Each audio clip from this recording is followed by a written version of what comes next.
next news. Breaking news from the White House. Some breaking news from the White House today. It's day 30. We're now officially in the end game of Operation Epic Fury, and the White House just sent a message that should have every Iranian mullah shaking in their boots. When a reporter tried to accuse President Trump of threatening war crimes, the press secretary didn't flinch. She fired back with a reminder that previous Iranian leaders who lied to America are, quote, no longer on planet Earth. You see, that's not a threat, my friends. That's a promise that's already been kept. And as this operation enters its final stretch, the question isn't whether Iran will feel American might, it's whether they'll be smart enough to surrender before it's too late. Now here's why every single American right now needs to pay attention to what's happening. For decades, the Iranian regime has funded terrorism, chanted death to America, and held the world's shipping lanes hostage. They've killed American soldiers, they've armed proxies that attack our allies, and for 47 years they've lied to our faces while building towards a nuclear weapon. Under weak leadership, they were emboldened. They took hostages, they launched attacks, they believed America would never truly respond. You see, that was then. However, President Trump has made it crystal clear. The days of empty threats are over. The Pentagon has now laid out the objectives of Operation Epic Fury, and they're executing with precision: destroy their Navy, eliminate their ballistic missiles, dismantle their drone production, weaken their proxies, and most importantly, ensure Iran never gets a nuclear weapon. It's not just about Iran. It's about whether America projects strength or weakness on the world stage. Your gas prices, your shipping costs, your national security, it's all hanging in the balance, and right now President Trump is handling it exactly the way a commander-in-chief should. Speaking of escalating tensions with Iran, situations like this remind us how quickly global stability can shift and impact our daily lives right here at home. When geopolitical crises escalate, supply chains get disrupted and store shelves can empty fast. If tensions with Iran or any other crisis kept you from getting to the store, how long would you last with what's in your house right now? If it's less than a month, you need to check out our friends at My Patriot Supply. They're America's #1 preparedness company with over 3 million satisfied customers. And right now, at preparewithgary.com, that's linked below, their best-selling 4-week emergency food supply comes with an additional week of food for free. You're getting at least 2,000 calories a day, real meals with real ingredients, no artificial flavors or colors, and a shelf life that's measured in decades. Why not get prepared with the most trusted folks in the business and get a free week of food while you're at it? Go to preparewithgary.com for your free week of emergency food today. Now let's get back to Trump's latest ultimatum and what it means for America's Iran strategy, because here's what the mainstream media won't tell you about that exchange. When a reporter tried to frame President Trump's warnings as potential war crimes, the White House didn't back down for a second. They flipped the script entirely. Why should any American, why should any journalist in that room take the word of a terrorist regime that has spent nearly 5 decades lying about our country? The answer is they shouldn't. And the press secretary made sure everyone understood that the previous Iranian leaders who tried to string America along in phony negotiations, well, they paid the ultimate price. It was a brutal moment that our cameras captured. The White House press secretary telling reporters they shouldn't believe Iran over us.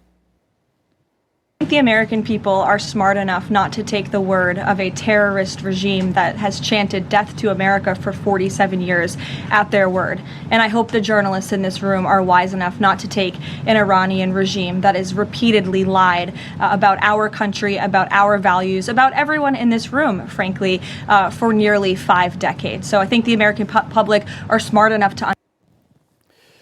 That is our exclusive camera angle. Miles there in the press room today for the Next News Network, and the White House insists journalists shouldn't take Iran's bait, and Trump's resolve is clear. He's got the arsenal and he's ready to use it now, even with those aggressive capabilities at hand. Why is Trump eyeing Iran's infrastructure? The White House on the Iran threats, U.S. armed forces has capabilities beyond their wildest imagination. Is Trump not afraid to use them? That's not what I said, Garrett. And you're saying the word potential for a reason, because I'm sure some experts are telling you that in your ear to try to ask me that question. Of course, this administration and the United States Armed Forces will always act within the confines of the law. But with respect to achieving the full objectives of Operation Epic Fury, President Trump is going to move forward unabated, and he expects the Iranian regime to make a deal with the administration. To that end, which of those objectives would destroying a desalinization plant most help? Haley, go ahead. Trump's tough words about Iran have sparked a fierce debate, but he's drawing a clear line in the sand. Day 30 of Operation Epic Fury signals that his campaign isn't just rhetoric, it's action-packed and nearing its crucial final stretch. A heated reporter challenges Trump's threat. Garrett. The president posted this morning about his threat that on leaving Iran, he said we might blowing up and completely obliterating all of their electric generating plants, oil wells, Harg Island, and possibly all desalinization plants. Under international law, striking civilian infrastructure like that is generally prohibited. Why is the president threatening what would amount to potentially a war crime with the U.S. military? And how do you square that with the administration repeatedly saying that the U.S. does not target civilians?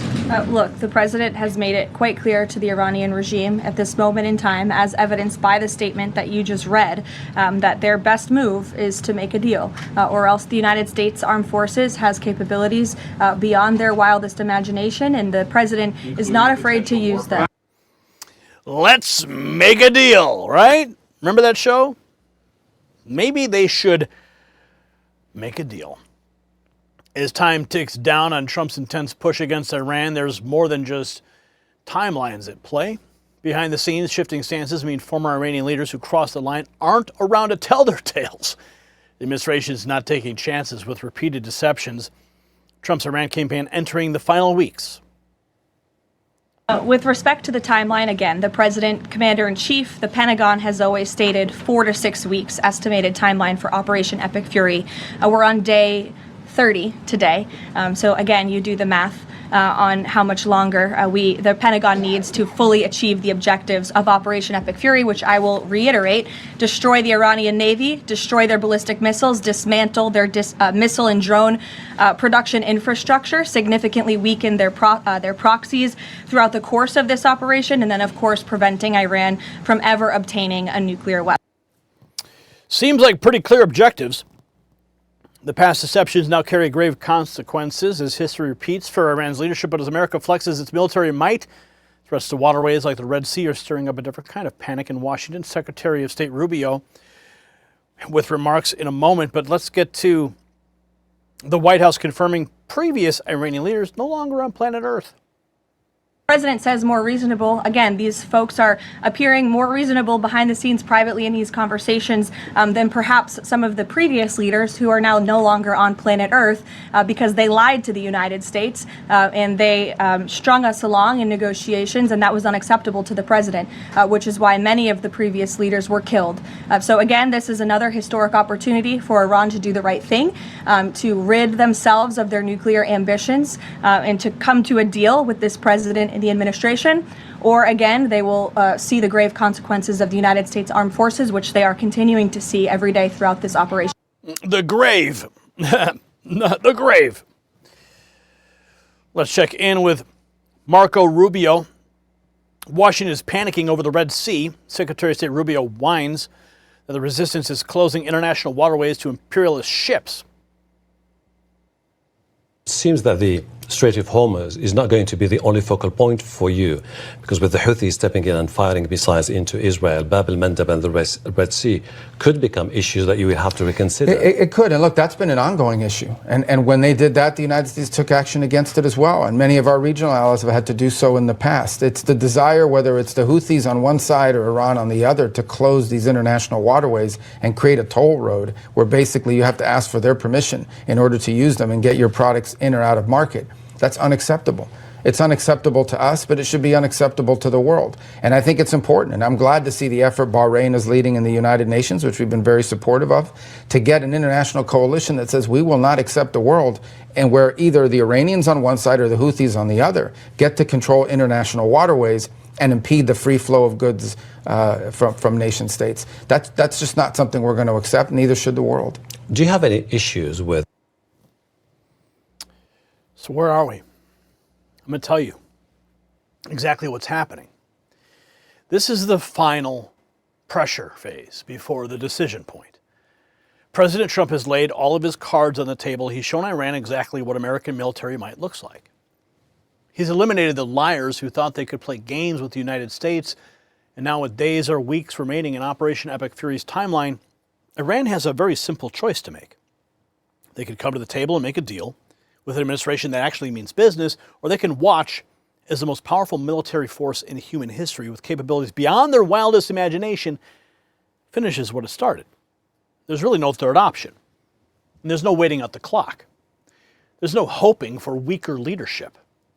This is Donald Trump's America. And in this America, when we say there will be consequences, we mean it. And this is exactly the kind of American strength that we've been waiting for. After years of weakness, after years of appeasement, after years of empty red lines that meant nothing, we finally have a president who backs up his words with action. The Iranian regime is running out of time, and they know it. The question now is very simple. Will they be smart enough to take the deal, or will they find out the hard way why you don't mess with the United States of America? Drop a comment below. Tell me what you think. You think Iran will surrender or face the full fury of American military power? Yes or no? And make sure you share this video with every patriot that you know. They need to see what's really happening while the mainstream media tries to spin it. And since you made it to the end of the video, congratulations. Not many people do, but you did. And there's a reason for that. And there's a reason why you need to text raw feed to 844-840-4963. When the algorithm fails you and notifications never arrive, I will not fail you. I will not spam you either. I will send you direct messages with information direct to your phone every night, 5 days a week, so you never miss the information that you need to have to make informed decisions. And don't forget to check out the Next News merch shelf below this video. Show the world where you stand. I'm Gary Franchi. As always, stay informed and stay free. The system controls information. Information control is power. They don't want you to see this. The truth only survives together. They don't want this. Share this now.